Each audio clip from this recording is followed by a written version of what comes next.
What's good? Welcome back to Black and Published, a podcast for writers, poets, playwrights, and storytellers of all kinds.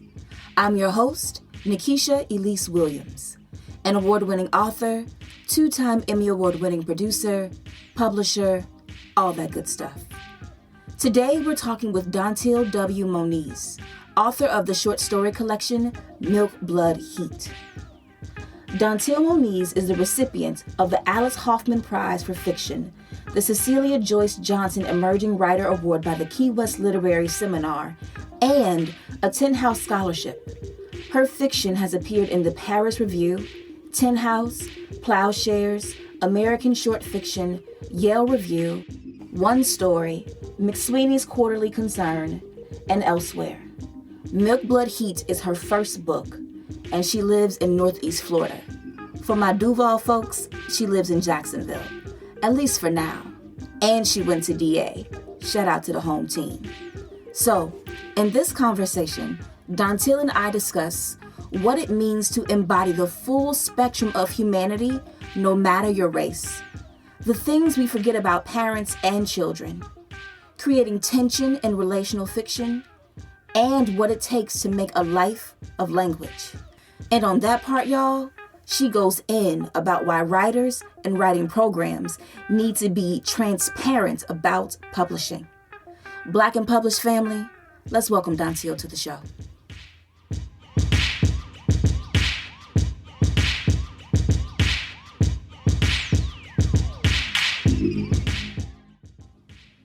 All right, so we are ready to go, so we're just going to jump in. Dantiel, first, thank you for joining me on Black and Published today. I really appreciate it. Yeah, thank you for having me. No problem. So first question, when did you know that you were a writer?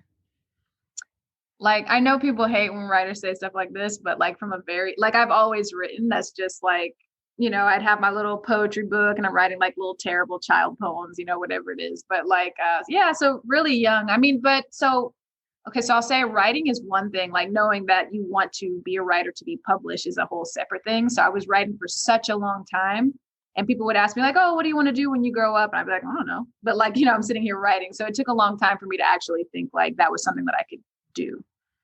What do you think was the disconnect between what you did anyway naturally and thinking that that could be your career? I think number one, nobody around me really was thinking of it as that, you know what I mean? And nobody around me was like, oh, you can one day publish a book. And I do think that there's something there about the types of people we encourage to do types of things. And I think that, you know, as a little Black girl, that just wasn't what anybody was encouraging. Like, oh, you can one day, you know, write a book, even though it was like, oh, your writing is really good. There wasn't that connection with the next step. So if that makes sense. It makes sense, but then it makes me wonder because you wrote as like, it's not a major in high school, but that was what you did in high school because you went to an arts high school. Mm-hmm. And then again, even going to Florida State, going through their creative writing program. I went through that creative writing program. So I'm just like, I mean, okay, so once I got to like in high school, yeah, I went for writing, but it wasn't, again, we were writing, but it wasn't like they were preparing us to be future authors or like, you know, we never really talked about publishing and that kind of thing. And then even in my MFA, or not my MFA, my undergraduate creative writing at FSU, you know, it was workshops and then like briefly like MFAs and things were mentioned, but still, you know what I mean? Like I was like, oh, I want to do a book, but I still didn't know how to. So it was just like trying to figure out how to put all those pieces together.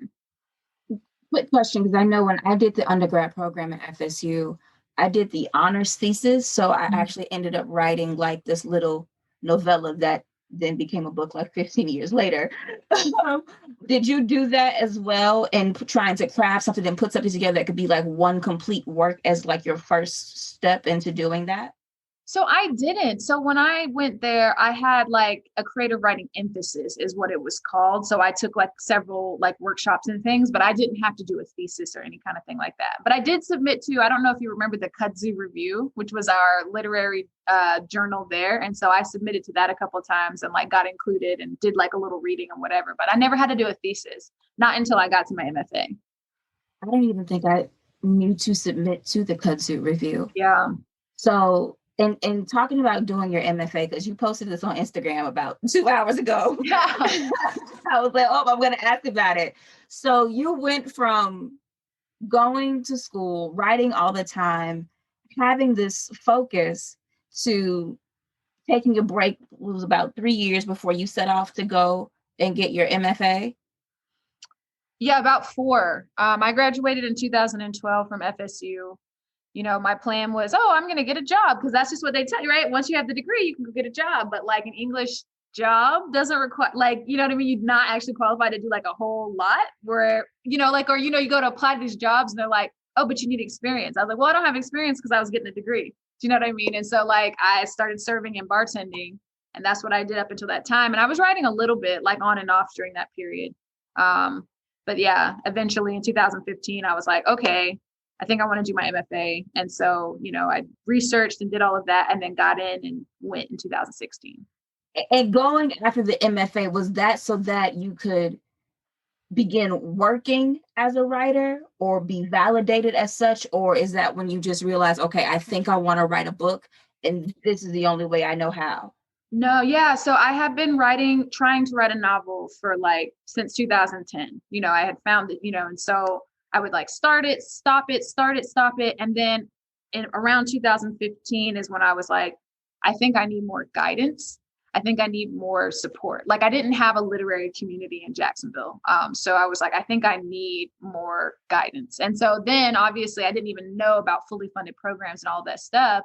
But the guidance turned into, oh, you know, it's also really helpful, time and money, like where you're not working like 12-hour doubles, and like you can actually sit and focus and have people tell you, you know. And then, yeah, obviously, too, I learned a lot about the publishing industry and like the professionalization of writing during my MFA, which I wouldn't have known that beforehand, too. So, yeah, it just came with, I need more support. I need guidance. And I was thinking like mentors, people who can help me. But like I got all of that and beyond at my MFA.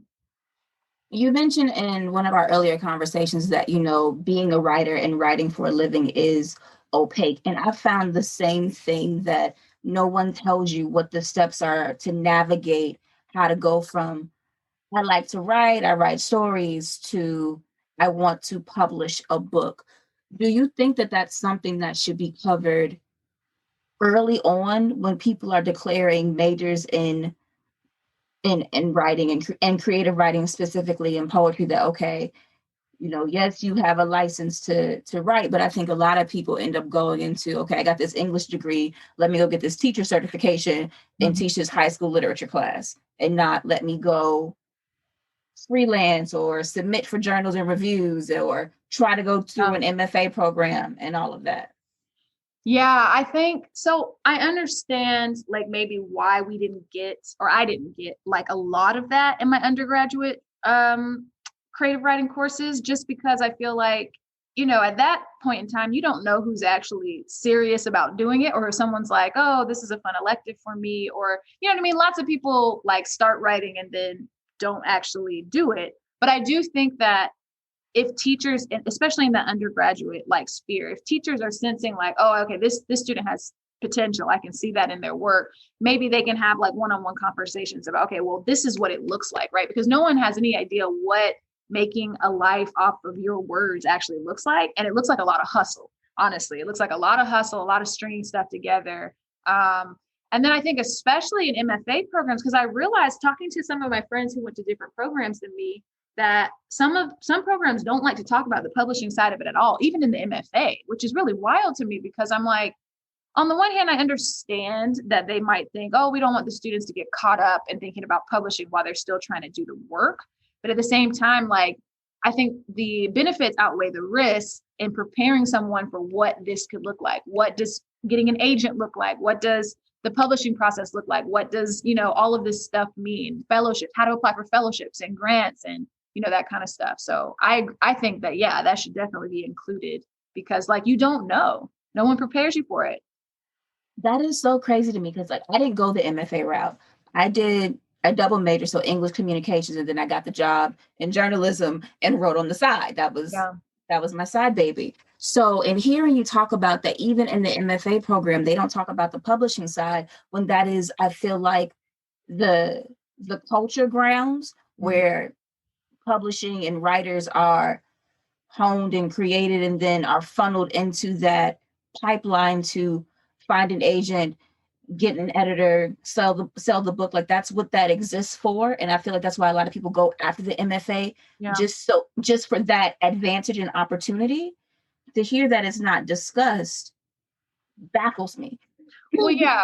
And I mean, like I said, I don't know those spaces where it's not, but I do know that some don't. And I think too that some people think of the MFA as only like getting you ready to be teaching creative writing at the collegiate level. But the thing about that too is there needs to be honesty and transparency about that as well, because as far as tenure track positions, you know, there's not like they're just all lying around, right? You know what I mean? There's a lot of adjuncting that happens, which is a very different thing. It's a lot more work intensive process. So, you know, just more transparency in general about what it takes to do a life and language. Because I feel like our world prepares us to work for other people, but not so much to like work for ourselves. So you have to like, you know, have guidance for that kind of stuff. So in thinking about that in terms of your own journey, you got to your undergraduate degree and then went to bartending, then got into the MFA program. Through your MFA program, were you very focused on, I'm here because I want to publish a book and that's what I'm going to do once I'm done? Yeah. So for me, I had a couple of goals that, you know, no program can guarantee any of this, right? Everything in this industry is kind of like a lottery system almost anyways. You know what I mean? It's luck, talent, and timing and action, right? So my goal was I wanted to finish the draft of my novel. I wanted to, if I could, get an agent. And I wanted to, you know, meet people in the writing world and build a community. And I was able to do all of that. I finished a draft of my novel, which I have. So I have a full first draft of that, the one that I went there in the first place to go do. I was able to get an agent that I met through my MFA. And then, you know, I have a community of people that I've known from that time and beyond that, you know, are still in my life. And, you know, we exchange work and, you know, do the writing thing together. So you have a draft of a novel, but the book is a collection of short stories. Right. Make it make sense.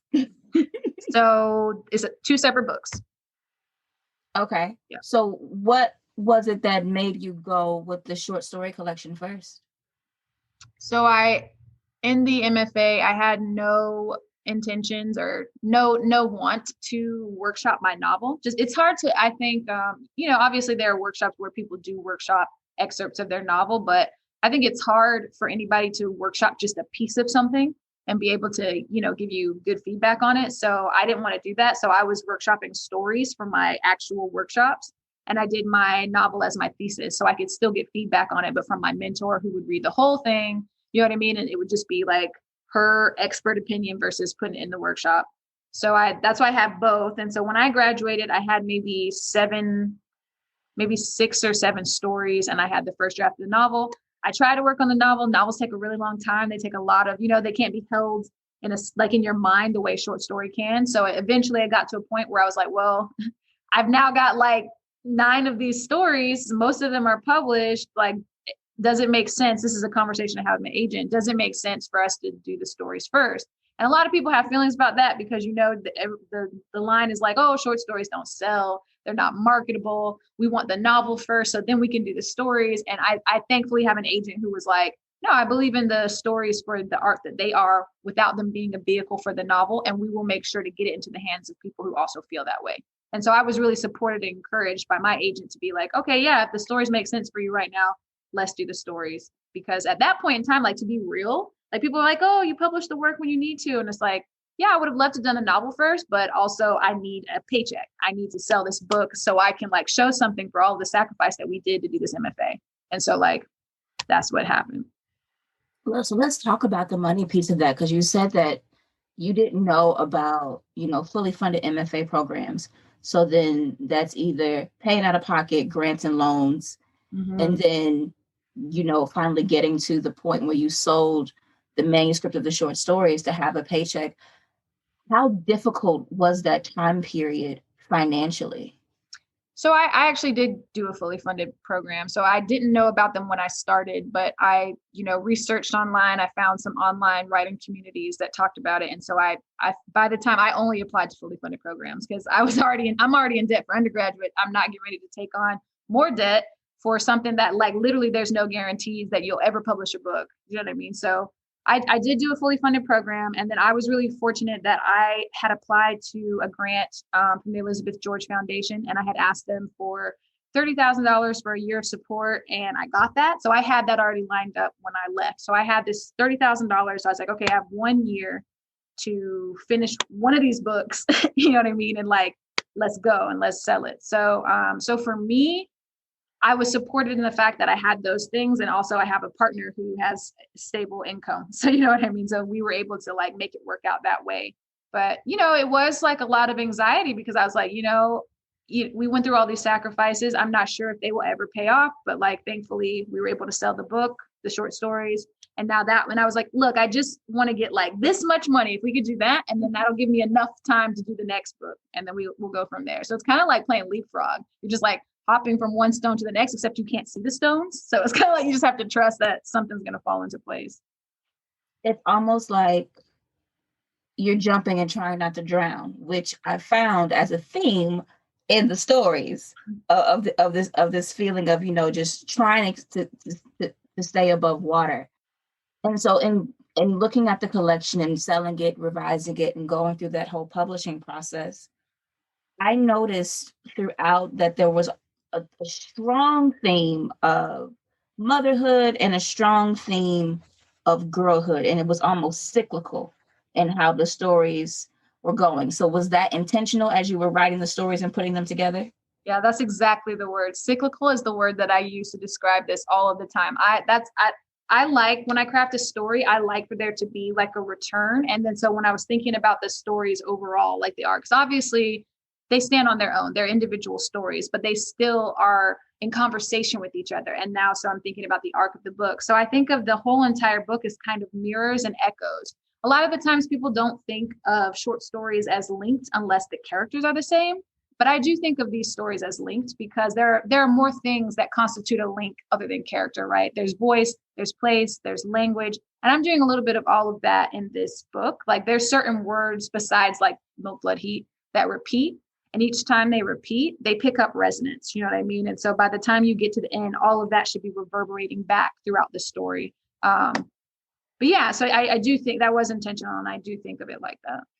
Yeah, even in the cyclical nature of the relationships, I also saw it in the point of views that I kept having to go back to earlier stories. Once I got further along, I was like, wait, is that the same bartender? Is that the same mother? It was like, wait, and it was like, no, these are separate, but they all go together. Mm-hmm. I also noticed, and you've talked about this a lot, milk, blood, heat. Well, the first story we get milk and blood. And then that kind of continues. And I was like, so where exactly was the heat coming from? Is the heat because it's in Florida? And the temperament and the climate, because you know, you have the references to Jacksonville, you have the references to Tallahassee. I especially love the reference to Floyd's. Oh, yes, I love it. I was always hoping, I'm like, I hope somebody from Tallahassee sees it. As soon as you said Floyd's, I was like, I've been to many a phone party there that I probably would not have ever done had I known better. And so I was like, so is the heat, and then even when the story where the brother and the sister and the brother's girlfriend go to Arizona somewhere, it's there, and so that just ratchets up the tension that's already in the story. Go ahead and explain, because that wasn't a question. Yeah. So it's multiple things, right? So number one, heat, yes, of Florida, but not just of Florida, because some of these stories are also exploring the absence of heat. Like if you think about the story Snow, right? And how like that is like the absence of the thing that we think of Florida as, oh, it's hot. But it's also heat of living bodies, right? So anything living has heat or needs it to live. And it's heat like desire, heat like want, you know, those types of things. So for me, when I was choosing the title of this book, I didn't always know it would be this title, but I had a friend who was like, you know, what about Milk, Blood, Heat? And because, you know, that kind of flows through every single other story, because what you're actually talking about with milk, blood, and heat is the human connection of all of these elements. These are very elemental, visceral connection words. And that's what I'm doing. I'm exploring basically the fullness of what it means to be human, not just the things that we're told is appropriate to feel or to be or to think, but all of it. Do you know what I mean? But in the fullness of being human, it's very specific to women. It's very specific. At least I found it to be very specific for a lot of the stories to mothers and daughters and how they relate to one another. Yeah. And those things. Let me go. Page 15. I told you I have notes. And the line, "What if she's seen me all along?" It made me think that, we raise our daughters so well, we forget to let them know that we've been them. And that there's a missing link in the relationship, in the raising, and you're so focused on raising, you forget to empathize or remember that, you were a child once too. Yes. I'm so glad you mentioned that, because that was one of my intentionalities for any of the younger perspectives in the book. I do think that it's very easy for adults to forget what it was to be children, and also to forget that children are humans. They are people. They are, you know what I mean? Like, they are experiencing the world for the first time. They're the most vulnerable at that age, relying on everyone around them for protection. And oftentimes that protection is not perfect, is not healthy in some regards. It's not, you know what I mean? Like, so there's all of these things that people just forget that children are people experiencing the world. And I wanted to, honor that. But then even as adults forget that children are people too, is it not the same that children forget that their parents are people, or they don't even know to think that? Because they don't even know. Because it's like, where is it? Page 197. Here I go. You have the line, it was her way of, as her way of asking for my acceptance. She was to herself to apologize for her nature. And saying that, it's like, should parents feel sorry for being themselves if being themselves harms their children? And harms is in quotes there. Yeah, so that also reminds me of the other a part in the book. It's in the story, The Hearts of Our Enemies, and Margot is watching her mom from afar and being like, oh, I just had a realization that my mom is not just my mom. She's a whole person in and of herself. And so I think just in general, I mean, the whole message, whether it's sisters, brothers, fathers, daughters, mothers, daughters, friends, whatever it is, it's just realizing that the people around you have their own lives. And then, like, what happens if we accept people for who and how they are, and then allow us to, like, you know what I mean, be fully who and how we are ourselves. So it's kind of just that intentionality with acceptance of, like, what something is, not what we expect it to be or what we want it to be. How did your own life and relationships influence the writing then of these stories? Because it's so intentional, and it's so spot on and specific that it comes from somewhere. I mean, all of the stories come from me. So, like, they're all influenced by things that I've heard, things that I think, things that, I've experienced to a certain degree. But for me, for fiction, if anything even, comes from a seed of truth, it's still a jumping off point to get to something deeper, some other question that I'm exploring. But, it just came from, I'm somebody who's a very observant person, just like most writers are. That's like the thing that you do. You're nosy, you're curious. You're like, why is this? Why is this? I'm noticing things. And so it's just going from living a life up until this point where I am now, and just like looking around at all of the relationships and people and things around me and being like, oh, okay, I'm curious about this. And so, like, that's just basically where it comes from in terms of my own life. You also have a lot of dichotomies or binaries, and just some of the way the sentences are structured. Like, there's a blaming silence, or you talk about, crying happy and laughing sad. In describing emotions and circumstances in a way that draws out both the joy and the pain of it, is because even I think on page 173, you say something about love and hate being able to reside together. Do you often feel that you're trying to give your characters the spectrum of the emotions of the human experience that often Black and brown characters are not given in any capacity in various mediums? I mean, I definitely wanted to portray all of the characters as 100% people, right? Not just sketches of themselves. I think that because of we live in white supremacy and patriarchy and capitalism, there's this, somebody said to me actually the other day, they're like, oh, this book is mostly, Black and brown girls. And that can seem narrow at first. And I was like, but narrow to who? Do you know what I mean? Like, because that's a systemic kind of thought about like, these things are narrow and these things are not. And so for me, I'm not trying to teach anybody anything with this book. Like, it's not like, look, Black people are humans, because that's a motherfucking given. Ooh, I don't even know if I can say that. I'm sorry. You said it. It's done. So there we are. You said it. Here we are. That's a given. So I'm not trying to teach anybody anything, but like, if you come to this text and that's what you get out of it, good. I'm glad for you. That's good. But like, that's not my intention. Like, these are people. That's it. Now roll on to the next thing. Do you know what I mean? But yeah, 100%. All of the fullness of what we can feel and what it means and how we feel about what we feel. Yeah, I get that the text is not like a teaching anti-racism text. Right. But I think in the existence of the text, yes, those who are not Black and are not minorities will come to it with, oh, they do that too. Yes. Okay. And that's total. And that's what I'm like, it's fine. You reminded me when you just said that about, it's not like, it wasn't meant to be an anti-racism text, but like, so Damon Young is a writer who said on Instagram in the last year, was like, I think that any Black text, any book written by a Black person is technically an anti-racism text, because it's just exploring some aspect of, it came from them. So it's exploring some aspect that came from Blackness, because Blackness is not a monolith, which is so wild that we're still having to say that so often. So like, when people are like, oh, I'm like, I'm not depicting any one Black experience, because nobody can do that. That's not what this is. This is just these characters who are Black doing this thing, but that's not, oh, that's Blackness with a capital B. It's like, this is a subset of an experience of these characters, these people, which is like wild to have to like get that through.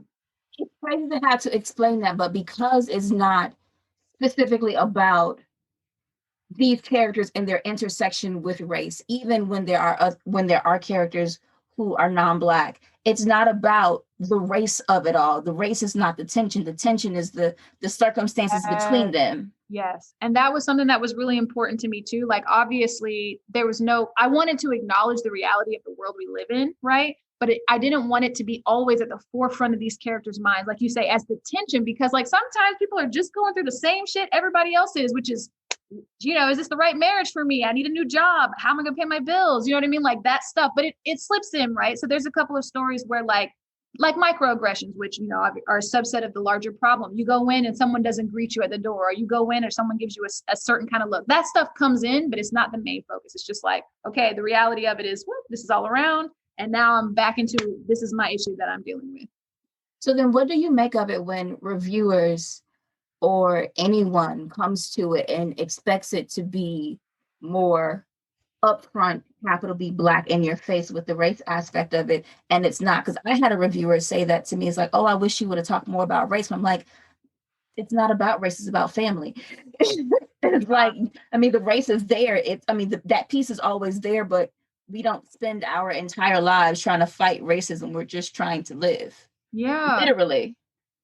Yeah, exactly. I would say, number one, we know we can't control what other people bring to a book, what other people are going to take from it based on where they are from in their life. Because that depends on so much about how people are going to be receptive to whatever it is you wrote, where they are in their life and their thinking. But I would say to like people who feel like, oh, this isn't exactly what I was looking for. I wanted this, and this. I'd be like, well, go find it. There are so many books written by so many people there. I'm sure you're going to find it, but this is what I'm doing in this book.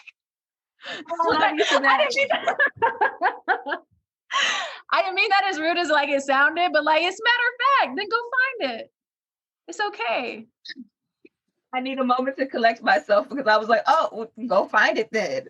Go find it. That's okay.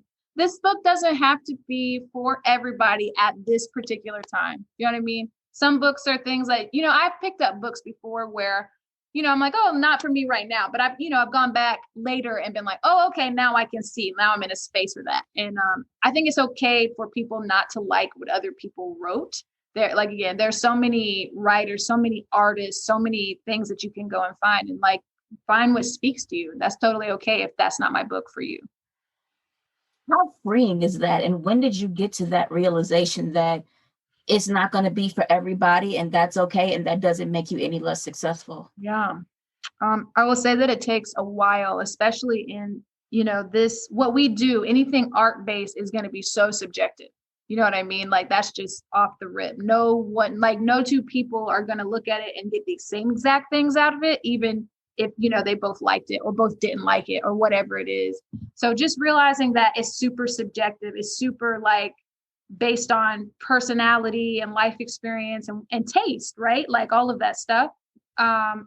I think for me, it came pretty much like once I was in final edits, and I was like having that anxiety about, oh my God, it's going to go in public. Like I've been wanting people to read my book my whole life. And now people are about to read it. And I'm like, oh no, kind of like that. Like there's a certain level of visibility that's a little bit nerve wracking, but I read it like once it was like pretty finished and it was getting ready to go into, be made into the physical book. And I was like, damn, I think I'm like pretty close. This is pretty close to what I wanted for the book. So I am happy about it. And because I'm my primary audience, like, I'm like, okay, then I'm happy about it.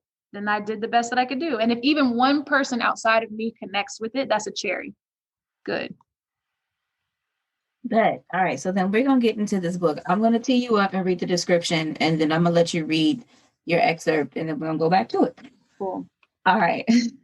Set among the cities and suburbs of Florida, each story in Milk Blood Heat delves into the ordinary worlds of young girls, women, and men who find themselves confronted by extraordinary moments of violent personal reckoning.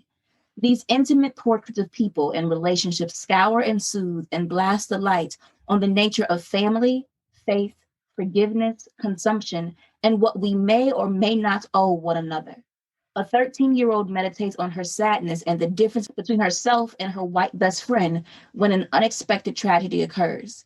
A woman recovering from a miscarriage finds herself unable to let go of her daughter, whose body parts she sees throughout her daily life.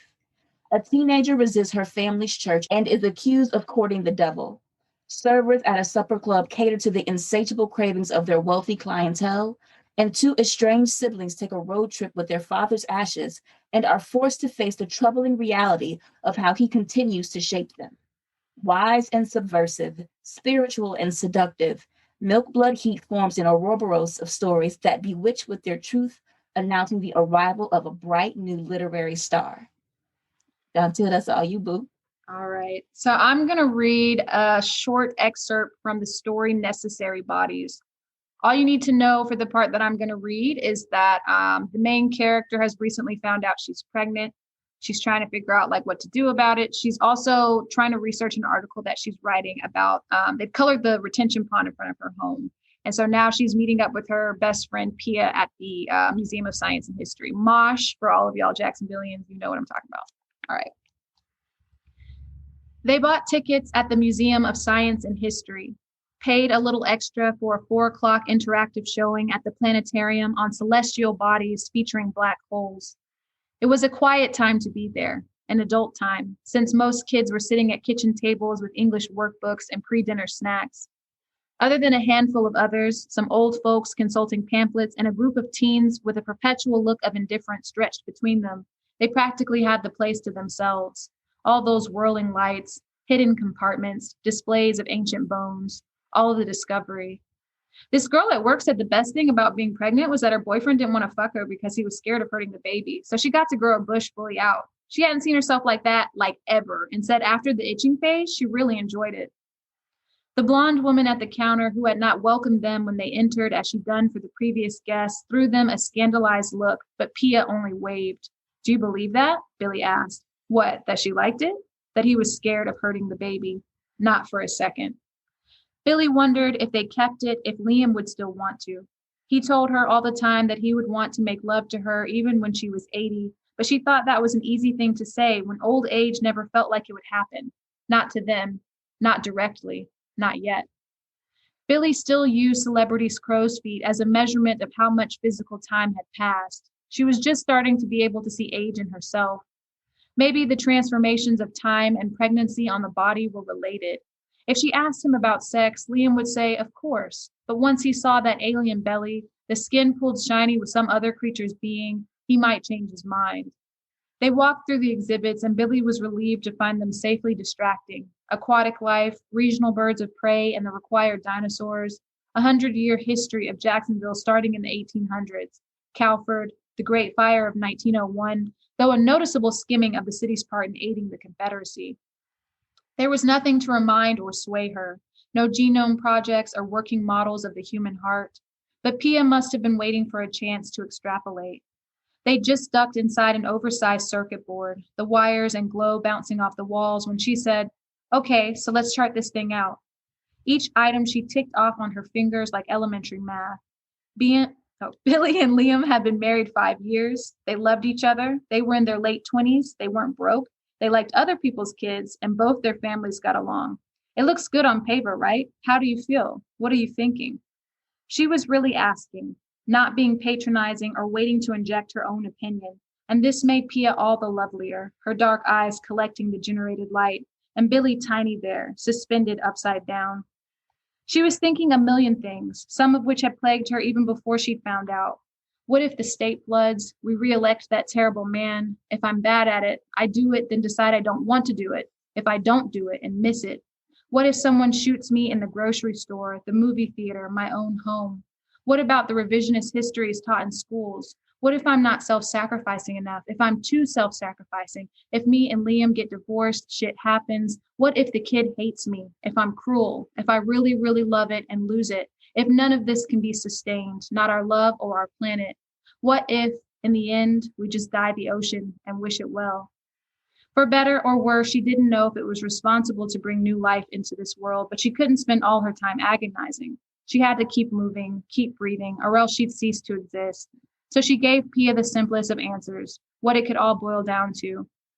Honestly, what will this baby do to me?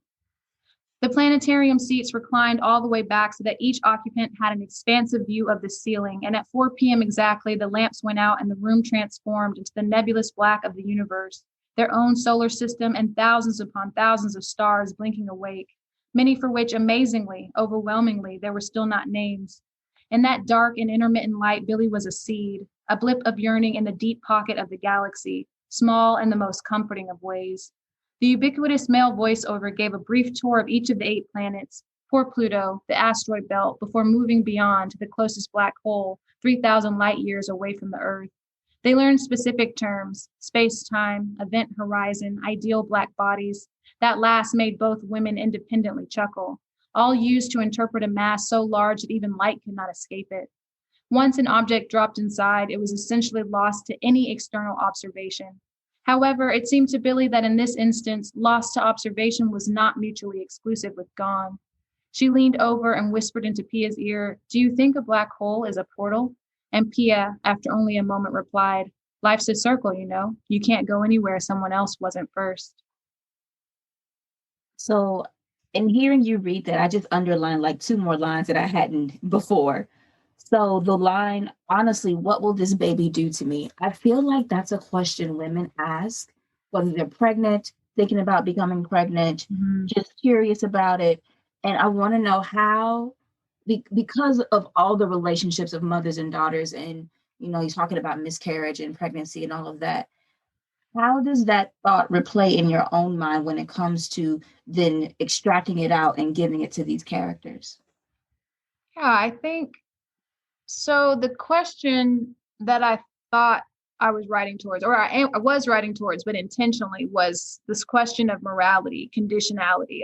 Like someone has to define the words good, bad, right, and wrong, even though we think of them as absolute terms. They're not, they're subjective. And I was kind of writing towards who gets to define, who has the power to define these words in any given situation.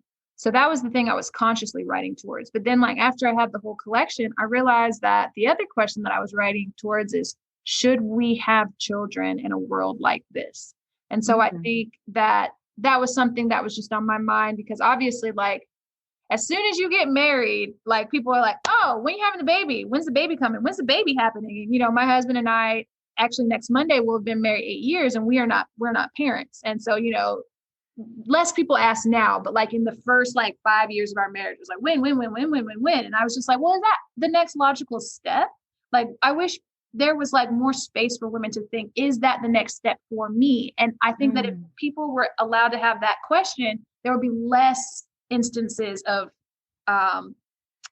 toxic child parent relationships. If people like go into that next step with intention and willingness and not just like, oh, this is the next step, or this is what I wanted to do, or, maybe not even the education to know like how to prevent themselves from being pregnant if, that's not something that they're ready for. Yeah, it's just, those are the questions that I had in my mind. And so like what I didn't know that was coming out in these stories too. Well, one, congratulations on your anniversary. My anniversary is actually the 12th, and we will have been married 9 years. But we have a 6-year-old and one on the way. So, congratulations. Thank you. But like hearing you read that line, it's a line I think. I've thought often during this pregnancy. I thought often after I had my son, like, what does this do to what I want as a person, as a not just a mother, not just a wife, but as a person myself. And so in hearing that in the stories, or even in the earlier story where she can't get over the miscarriage, you've seen the body parts, she doesn't want to go pick up the little girl from school, even though the little girl misses her. It's just like, it can be all consuming in some aspects, but it can also be, you can also have that enormous amount of guilt for still being independent. So in that line that we were talked about earlier about, she was to herself to apologize. It's like, how can you apologize for being yourself, even if you are a parent? Yeah. Yeah, that hit different. Yeah.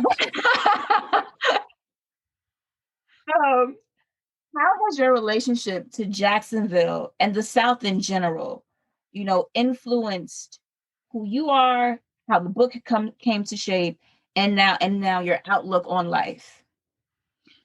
Yeah, so I'm someone who has wanted or been trying to leave Jacksonville, I feel like, for so long in my life, just because, it's the place I'm from. So, it's a great city, but also it's a complicated city. It's got a history that not many people allude to in terms of its part in white supremacy and aiding that. Like there's a line even that I read that was like, like this was actually like a city that was like helping the Confederate soldiers out, and that gets glossed over so much in terms of when we talk about this city.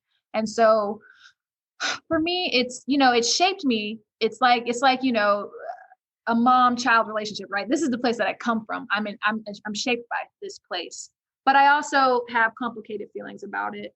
But I also one of my intentions was, I wanted to portray Jacksonville and Florida in a way that was non-stereotypical, in a way that went against like how you hear about our state in the news all of the time, and how Florida man, this, that, it's not thought of as a particularly literary state or a smart state. I think that has a lot to do with elitism, but also, the South, a lot of Black people live in the South. So you can't separate like the way people feel about the South versus that fact too. So yeah, I mean, it's all over and through the story. So I wanted to honor this place that I'm from, but I also wanted to examine it honestly, because I think sometimes people think of, oh, you love something, so you kind of like only talk about it in a positive manner. But I think real love is being able to look at and examine something honestly for what it is, because how can you have growth or change or any kind of thing if you're not willing to look at the situation as it is, which I think that applies to our country as a whole. But that's what I wanted to do for Florida. It's like the James Baldwin quote, because I love America, or because I'm from America, it is the reason why I must critique her constantly. Yeah, 100%. But you announced recently that you're now moving, finally getting out of the state for good and going back to where you did your MFA to begin teaching. How do you think this transition from South to North will affect you, and how you will guide other students through the very same process you've gone through yourself? Yeah, so that aspect of it, the guiding other students, that's what I'm super excited about. I'm the person who I love to share resources with other people. Like, it's like, oh, I want to apply for the Elizabeth George. I'm like, hey, let me give you my budget, my proposal, so you can see how that's done. Let me talk about the money with you, because I think it's a privilege not to talk about money, and most of us don't have that privilege. And so for me, I'm like, people are like, oh, you don't have to talk about the money. I was like, no, ask me about the money, because that's how we make things work. So I'm super looking forward to basically return some of the care and guidance and like just love that I got when I was in my program to the students who will pass through my class. I think, because I did that. I moved there for 2 years for my graduate program. And I think leaving Jacksonville in a more finite, because I've left several times. I tried to live in Seattle. That was really expensive. So I came back home. You know what I mean? I've left a couple of times, but like this is a different kind of a move. But when I left to go to graduate school, especially because the Midwest and the South are very different places, weather-wise, people-wise, just all of the ways. And so it gave me a new distance and perspective on Jacksonville. And so I'll be interested to see what metabolizes in this next move, considering I'll be living there for, the foreseeable future. So I don't know yet, but I'm looking forward to like what comes up. Yes, because I did it opposite. I'm from Chicago, and then I came south and seemed to have never left. My parents were the opposite. They were from Louisiana and they went north. So I see this generational cyclical shift, I guess, in a way, where everybody's trying to go to the other place to see what life can be it financial, economic, racial tension, whatever. Yeah. So I want to go into a quick speed round and then we'll wrap up in a little bit. So what is your favorite book? Ooh, that's tough. It would be between White Oleander by Janet Fitch and The Color Purple by Alice Walker. Who is your favorite author? I don't know if I have a favorite author, but right now I'm really into Raven Leilani's work. What is your favorite band, or who or what is your favorite band? Band? Yeah. Or artist. Or artist. Oh my God. Oh, music is so hard. Oh my God. Everything is blank. Everything is blank right now. Okay. Aaliyah, Back and Forth. I've been listening to that a lot before I do events. I'm just going to say Aaliyah. I'm going to put that in there. Rest in peace, baby girl. Yeah. What is your favorite place in Florida? I love to go to the Cummer Museum. I love the garden section of the Cummer Museum of Arts. If you haven't gone, it's on Riverside. They do some free museum days. It's amazing. What have you learned about yourself in writing this book? That I can do it, number one. Because even when you're writing a book, you never know if you can finish it or if it's going to, come out the way that you hoped. And so I can do it.